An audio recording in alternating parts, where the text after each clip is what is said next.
If you liked this video, please give a thumbs up and subscribe. Hit the bell icon to be notified of new videos.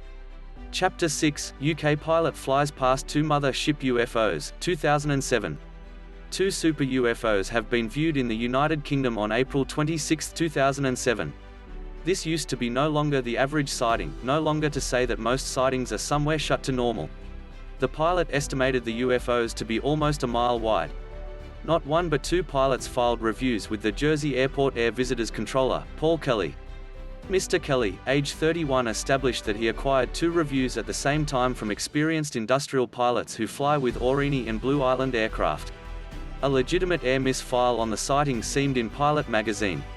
Bowyers used to be literally shocked via the global hobby, which has been in newspapers and talk shows around the globe. He took it all in stride until he saw a small article in the New Zealand Herald, the area's largest paper. Bowyer's mother lives in Auckland and said she saw it in the paper and was once very impressed with him. Photo of UK UFOs. At http://scwbook.blogspot.com/. Photo of plane Bowyer was flying. At http://scwbook.blogspot.com/. Captain Bowyer says this about the sighting: "In all my years of experience, I have never considered something like this, and frankly, I would be flawlessly completely happy no longer to ever again. It's a fantastically chilling thing." He stated that he used to be very scared and very joyful as soon as he bought again on the ground and had a cup of tea to calm his nerves. He didn't have any concern about being ridiculed, due to the fact he felt that it was a proper experience and that it was his obligation as a pilot to file it. The sighting took place at around 3 p.m. 50-year-old Captain Ray Bowyer used to be the Orine pilot who first spotted the cigar-fashioned UFOs. He says that he noticed the abnormal object all through a flight from Southampton. He saw an incredibly bright yellow light that was once 10 miles off the coast, west of Alderney, Ireland, when his aircraft was once about 30 miles away from Alderney, and he was once flying at an altitude of 4,000 feet. His passengers also noticed the cigar-shaped excellent white light. It had graphite grey along the center region that may additionally have been the fuselage and was defiantly a strong object. Bowyer states that as his plane acquired closer to the UFO, he used his binoculars with 10x magnification and saw it was a very sharp, skinny yellow object with a green area. It used to be 2,000 feet up and stationary. Then he continued, "I concept it was once about 10 miles away, although I later realized it was about 40 miles from us. At first I thinking it was the size of a Boeing 737, he said.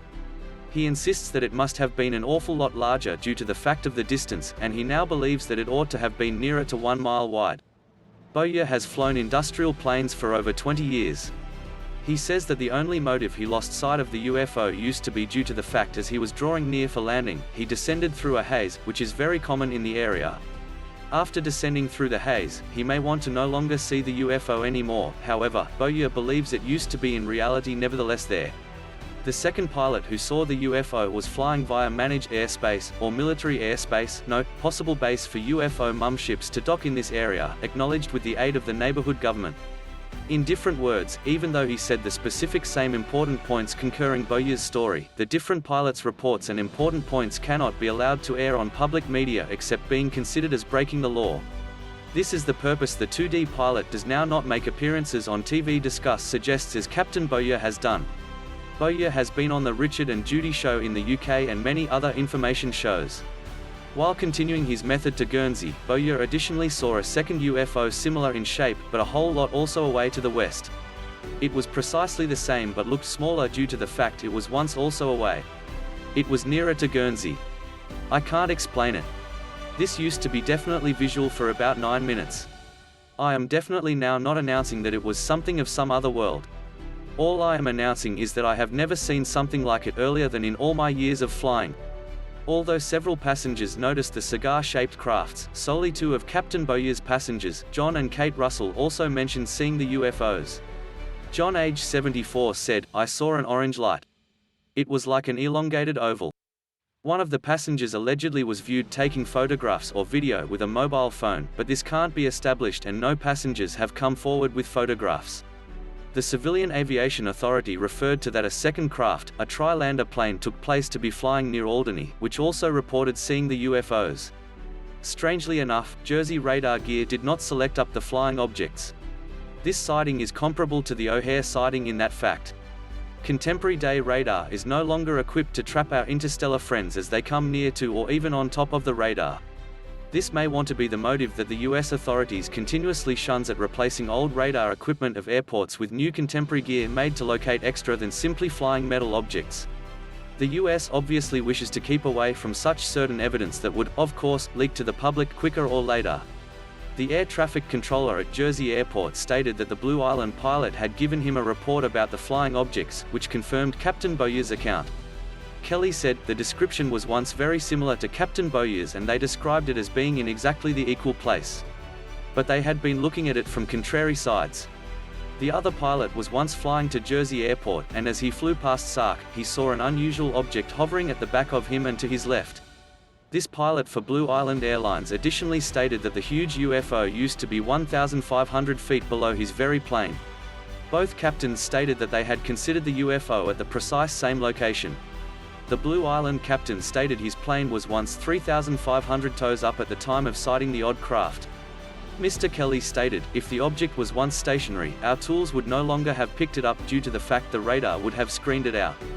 Although radar didn't pick up on the alien crafts, there have been fascinating traces of something that should have been evidence of the UFOs in the area.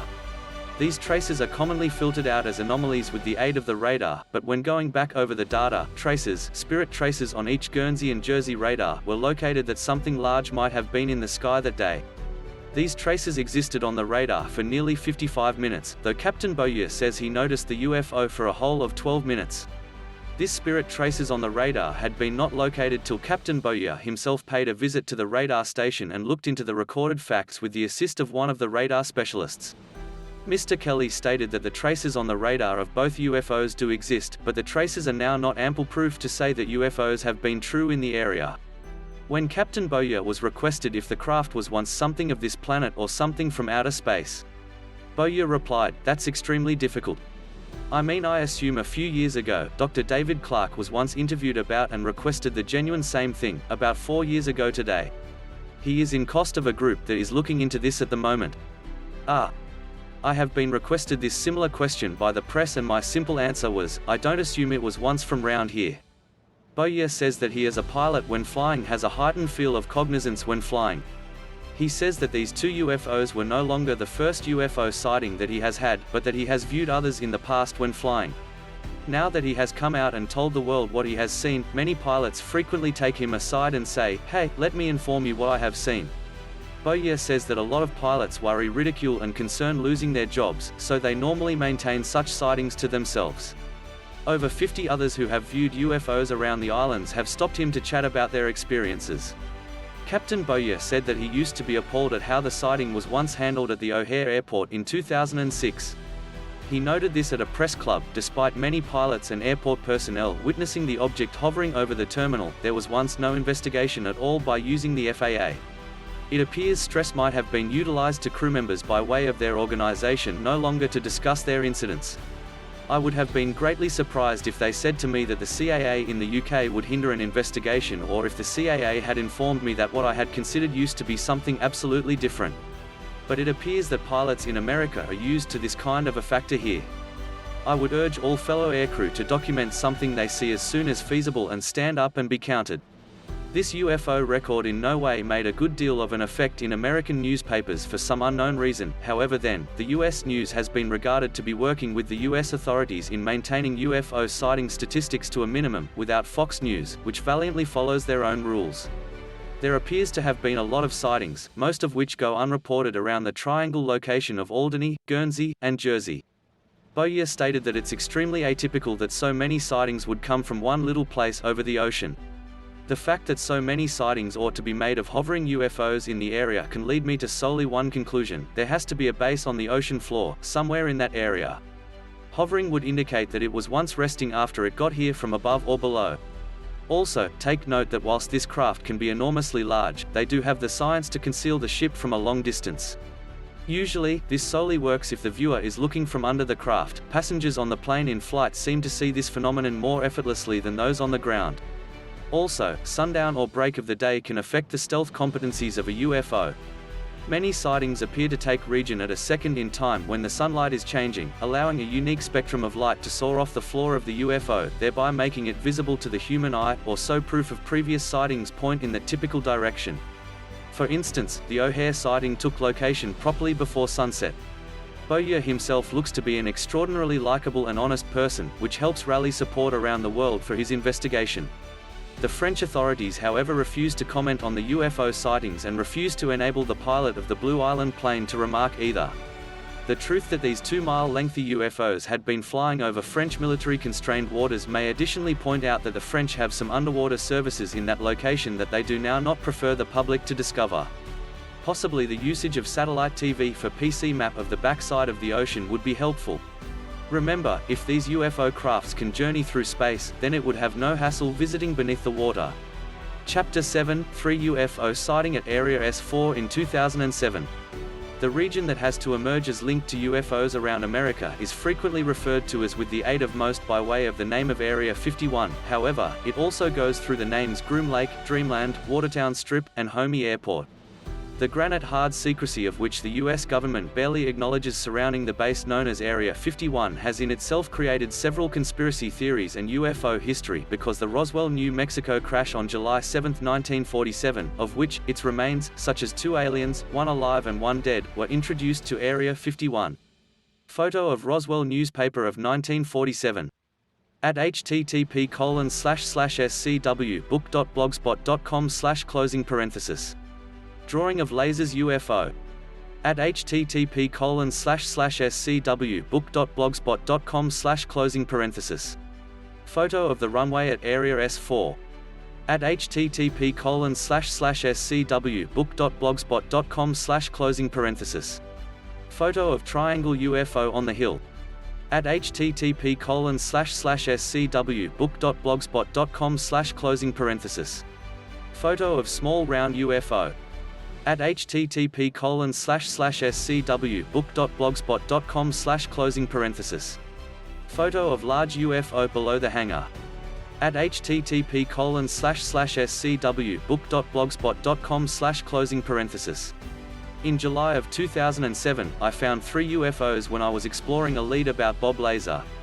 He claimed that he was once as soon as an employee at Area S4 and that not only did he work on a flying saucer that was once no longer made using humans, but he says that 9 different saucers were kept in a hangar at the aspect of a mountain near Groom Lake.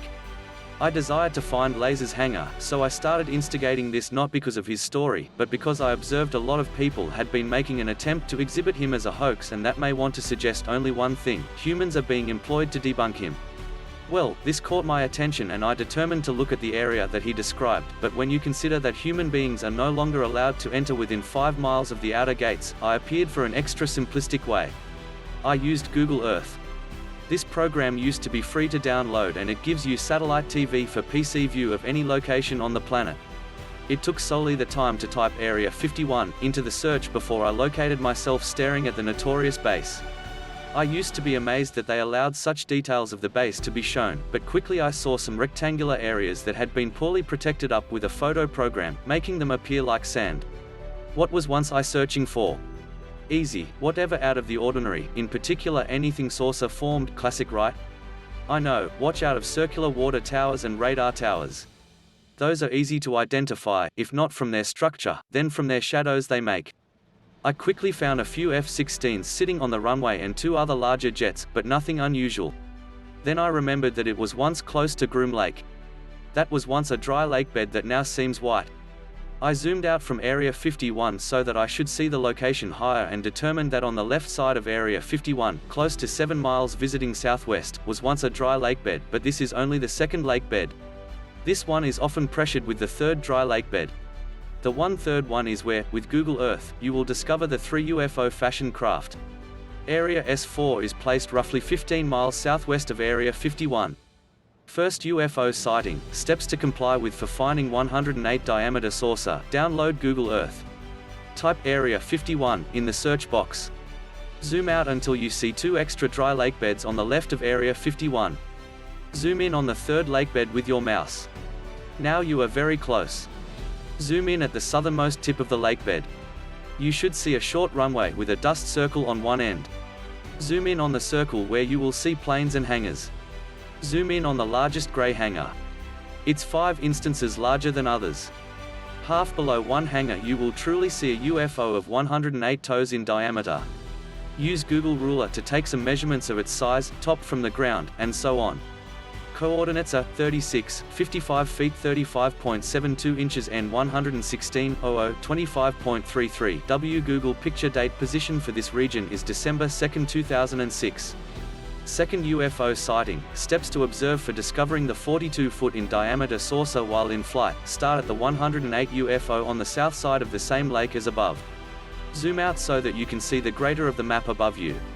Find the red region dot above marked, Nevada test site. Move to the red dot. Zoom in a bit till you see a 2D crimson dot called, Sedan, nuclear test. Move to that dot. Then look above it on the map. Look for the yellow dot marked, US nuke, Orkney. Zoom in on this spot due to the fact 400 toes to the left is the saucer. The saucer is dull gray. Size is about 42 feet in diameter. The use of Google Ruler. Note that its shadow below is separate from the UFO, which means it's in flight and you can measure its peak from the floor with the Google Ruler. Coordinates are 37, 11 feet 55.01 inches and 116, 03, 19.93 W. Google photo date position. This area is December 2, 2006. Third UFO sighting, steps to comply with for discovering the V-shaped, 64.66-foot complete wingspan in-flight craft. Start at the Area 51 icon at the base or type Area 51 into the Google search box once more and it will take you to lower back there fast. Use Google Ruler and go 3.14 kilometers or 1.95 miles southwest of Area 51. Here you will see many small mountain peaks. Upon one mountain peak is a flying V-shaped craft, which leaves a diamond-shaped shadow on the floor directly under it. Its coordinates on Google Earth are 37 degrees 13, 02.94 N and 115 degrees 50 minutes 49.35 seconds west. View this on a digital monitor, whilst searching through a digital camera for a greater certain view. Also, rotate the Google map from north to south. The usage of the compass to view the UFO craft properly, so you don't view it upside down, due to the fact of the satellite angle. Google photo date recorded this location on November 14, 2006. Now that you discovered the first larger UFO, let's talk about what you see. The 108-foot saucer seems to be stupid grey steel in nature. It sits with close to 60% of itself being printed from underneath the hangar. There is no purpose to place a gasoline tank or water tower underneath a hangar, so we can count on that the USAF parks aircraft in their hangars connected to airfields. That is our first assumption. Second, observe the tall system connecting to the south aspect of the ship. It appears to be connected to the ship at a fixed point and 4 legs help this uncommon machine. From the connecting factor to the ground it is 25 feet. I know this because of each Google Ruler and the shadow that this machine leaves under it on the ground. There appear to be 3 75-foot steel color tubes attached to one side and main to a white flat area with parked equipment on top. Also, there are 2 75-foot long tubes of similar measurement coming out of the saucer and going to the rectangular white place above it on the map. We can anticipate that the tubes connected to the saucer have a function, possibly cooling, on account that the craft is uncovered to the daylight in the wilderness and it seems to be in a protected area. Know this, different UFOs that human beings determined round the world on Google Earth, obtained mass media when the human beings who discovered them, photographed them and put them on the net for all to view. Unfortunately, Google Earth also noticed these and deleted those objects out of their satellite TV for PC maps within 6 months of their release. I on the different hand will no longer release these records until the launch of this book, so that only those who read this ebook will have a better hazard of nevertheless seeing the sources at Area S4, without danger of Google deleting them. To discover the UFOs that other Google customers have found, in reality, open up your net browser and push photos, then type Google UFO. Numerous pics of the circular fashion steel objects have been observed the use of Google. They have snapshots of them flying over forests, neighborhoods, and parks all over the world. Most of these UFOs look the same, chrome-like spheres. Who is Bob Lazar and how does he comprehend UFOs, you ask? Lazar has staged in physics and electronics technology and says that he has attended Caltech and MIT. In the 1980s he worked at Los Alamos Labs in New Mexico. Then in 1989, he was employed at a wilderness take a look at a location called Area S4. Area S4 is about 15 to 18 miles southwest of Area 50 is 125 miles north of Las Vegas. Area 51 has ended up infamous for the secret tests of Army craft such as the U-2 and stealth fighter. Bob Laser believes that there is no alien craft being tested at Area 51, however as a substitute the UFOs are at Area S4. His job at Area S4 was to aid in the back engineering of the propulsion device of the alien sources. Back engineering is to analyze something that already exists and figure out how it works, genuinely by taking it aside or shut study. One of the Area S4 briefings that taught Laser about the alien ships and other technology also revealed a startling piece of statistics to him. He didn't know that human beings had been merchandise of genetic manipulation via the aliens themselves. Laser's saucer that he worked on has to be one of the most researched and regularly occurring UFOs in the world of ufology. It is known as the sports model, and Bob Laser worked often on it at the S4 sector, close to Area 51. The dimensions of the sports activities model UFO are about 16 feet tall and 52 feet 9 inches in diameter. The outer protecting of the disc is made of a metal and its color is similar to unpolished stainless steel. When the saucer is now not energized, the craft will relax on its belly. The entrance to the craft is found on the higher one half of the disc, with the backside component of the door wrapping around the middle lip of the edge of the disc. This was just one of 9 discs saved at the S4 site. The saucer itself was once truly successful in no longer just house flight but traveling forwards and backward in time. He says when you create any synthetic gravitational field, you technically cross in your own time. So you do slip ahead when you create your very own intense gravitational field, but he says that has but to have been tested at his site. Laser describes the disc as being divided into 3 one-of-a-kind sections. The lower degree is the place of the 3 powerful gravity amplifiers and their waveguides. These factors are the principal part of the propulsion system that is used to make bigger and focus the gravity of waves. He states that the reactor is determined above the 3 gravity amplifiers on the core level. The reactor is established between all 3 amplifiers. The reactor is powered using a factor that up till today used to be only located in meteorites, element 115. This element has never been found on Earth but was once observed in a meteorite that fell in South Africa. Element 115 is the source of the gravity of waves, which is amplified for space-time distortion and travel. The center degree of the disc has the managed panels and seats, but Laser stated they had been each too low to the flooring and too small to be purposeful for the average grown-up human. The walls had been divided into archways. A special issue takes place when the disc becomes energized. One of these archways turns into obvious and you can surely see the location backyard the ship. The outer wall of the disc between the archways grew to be a window of sorts.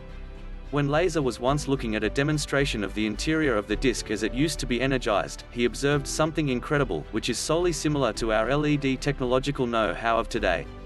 A structure of writing started to appear on the proper side of the clear window, which was unlike any alphabetic, scientific, or mathematical symbols that he had ever seen. The screen with the alien phrases and the clear window had a skinny white bar that had a characteristic a great deal as our scroll up or down key works in our WordPerfect or net browser programs, allowing us to pass it up or down to view extra details.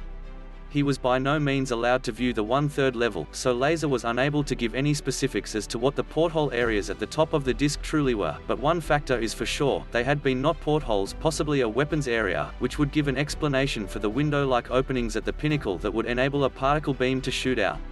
All 3 seats in the craft faced the same screen. The words on the display screen had been composed of small circles and ellipses, a lot how cursive writing curves beautifully, but not connected like cursive words. Laser used to be now not advised what the writing meant or the place it got here from, so his only moment of seeing it used to be when the technicians switched it on from a gap in the ground of the middle of the level. The gap was made when one of the gravity amplifiers was once cut out for analysis. From the second the technician started the mechanism, to the second Laser seen the phrases on the clear display screen took about 30 seconds, a extent of 30 seconds earlier than the display screen started. The ship had solely a single weapon on it. It used to be a direct energy weapon. Unlike a laser beam, this weapon used to be possibly a particle weapon or neutron weapon. Also, Laser stated that the EMP generator in the machine of the craft could perhaps reason approaching jets or systems to malfunction. The craft themselves make a slight hiss when taking off and can be heard up to a certain altitude, and it sounds like an excessive voltage hiss. He said that the interior and exterior of the craft seemed like one piece, as if it got here from a wax mold. There have been now not nuts or bolts or wires connecting anything. There have been no lights on the manipulate console. The Factor 115 gas sits on top of the conical formed gasoline housing. The Thing 115 was once machined into lengthy isosceles triangle-fashioned wedges with a conical factor at the perspective adjacent to the two equal-size facets of the wedge for becoming into the reactor. A Los Alamos facility machined the 115 into these triangle shapes and then shipped them to Area S4. Laser says that he had a contact in Los Alamos National Laboratory in New Mexico that took part in the machining of the element and gave Laser one of them. At Los Alamos they believed it was for some futuristic armor, they had no idea what it was surely supposed for use as. The wedge that they created was about the measurement of a 50-cent coin, however was once considered to last the flying saucer for at least the next 20 to 30 years, depending on how much use the craft got. This tiny mineral called Component 115 is not solely the key to starting and jogging the many exclusive types of alien craft that Area S4 has, however it is also the key to unlocking free energy, freeing motors from their dependence on fossil fuels, permitting the planet to heal the ozone naturally. Imagine not just motors and aircraft, however, everything everywhere running off this tiny coin dimension mineral that lasts for decades earlier than it's used up. Sounds like the future to me. Overall I feel that Bob Laser is telling the truth about himself and the work he has achieved at Area S4. The 3 UFOs that I showed you in this chapter came from using Google Earth to prove that there are in fact flying saucers being flown and housed in hangars at Area S4. Perhaps it was once one of these Czech pilots that arrogantly, although that he would now not be detected over O'Hare Airport in 2006. Laser additionally stated that the 3 anti-gravity mills also created a discipline around the saucer that made it show up fuzzy or uncertain to some degree. He additionally referred to that this field round the saucer may show up illuminated at night due to its excessive depth of macro-like waves. This would explain a lot of pics in the previous that have had UFOs that appeared barely fuzzy. If Laser's statements on the area around the ship are correct, it makes all those past blurred snapshots now show up real. The reality that in 1995, the Department of Interior took 3,972 more acres around Area 51 and Area S4 of Bureau of Land Management land from public access, developing an extreme safety buffer region to stop any civilian from gazing military things to do at Groom Lake, or in different words, in 1995 they started out educating pilots to fly these alien crafts each in and outdoor the atmosphere and needed a buffer quarter to stop the crafts from being viewed when at high altitudes. No, this is no longer frantic guessing, however, tying in the facts. One truth that backs this up is the UFO crash in Needles, California of 2008, the Place 2 Janet planes, exclusively used in Area 51 to transport non-military personnel to work, got here in the center of the night to transport scientists to take a look at the crash. Strange, the planes landed hours before the crash took place, indicating it can also have been an Area S4 pilot that crash-landed a blue glowing ship or an anticipated alien visitor. Check out the 2008 Needles UFO crash chapter that was once 178.6 miles southeast of Area 51. Unique content instantly. Paraphrasing tool writing is an interesting and creative job. Good writing skills make your content valuable and interesting to read. But achieving good content is easy as it sounds. That's why the most simple way to get unique and high-quality content is by using the paraphrasing tool. Do you have some text that you selected from any existing source? If so, then copy it and rewrite it as it has to pass a plagiarism checker to ensure its uniqueness. Search engines love unique content as well as punish the copied or duplicate content. Not only for web use, but you may also need unique content for a university assignment or any research work. Are you ready for writing something for a work assignment but are unsure how to go about the whole process without compromising on quality and uniqueness? RewriterTools.com provides you with a nice professional tool that allows you to generate amazing content. How to get fresh content quickly with free paraphrasing tool? Just follow these few simple steps below, and you will get what you are aiming for. Step 1. Copy and paste the text you want to paraphrase in the given box, and click the Start Paraphrasing option. Step 2. Click the Next button and either copy or download the freshly paraphrased content.